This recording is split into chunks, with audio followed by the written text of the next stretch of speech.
សត្វស្លតងាយនឹងត្រូវបានគេស៊ីណាស់នៅពេលដែលវាបន្ទោបង់រៀងរាល់សប្តាហ៍វាត្រូវចុះពីលើដើមឈើមកដីហើយចំណាយពេលប្រហែល5ម៉ោងដើម្បីបញ្ចប់ការបន្ទោបង់របស់វានៅលើដីវាមានសភាពយឺតយ៉ាវនិងងាយនឹងមើលឃើញចំណែកឯក្លិនលាមករបស់វាវិញគឺខ្លាំងណាស់ដែលស្មើនឹងការបង្ហាញទីតាំងរបស់វាទៅកាន់សត្វដែលស៊ីសាច់ជាអាហារទាំងអស់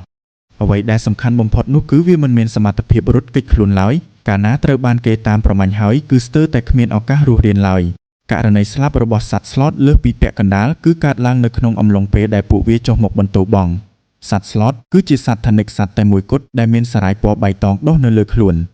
នៅក្នុងសារ៉ាយនោះមានសត្វល្អិតនិងប៉ារ៉ាស៊ីតជាច្រើនប្រភេទពេលខ្លះនៅពេលដែលសត្វឥន្ទ្រីចាប់សត្វស្លតបានហើយឃើញថាខ្លួនប្រាណរបស់វាពេញទៅដោយសត្វល្អិតគួរឲ្យខ្ពើមនិងសារ៉ាយដែលមិនអាចស៊ីបានវាក៏សម្រេចចិត្តបោះបង់ការស៊ីសត្វស្លតនោះនៅពេលដែលសត្វស្លតចុះទៅក្នុងទឹកវាហាក់ដូចជាមានសមត្ថភាពពិសេសខុសពីធម្មតាវាមិនត្រឹមតែហែលបានលឿនប៉ុណ្ណោះទេថែមទាំងអាចទប់ដង្ហើមបានរហូតដល់40នាទីទៀតផង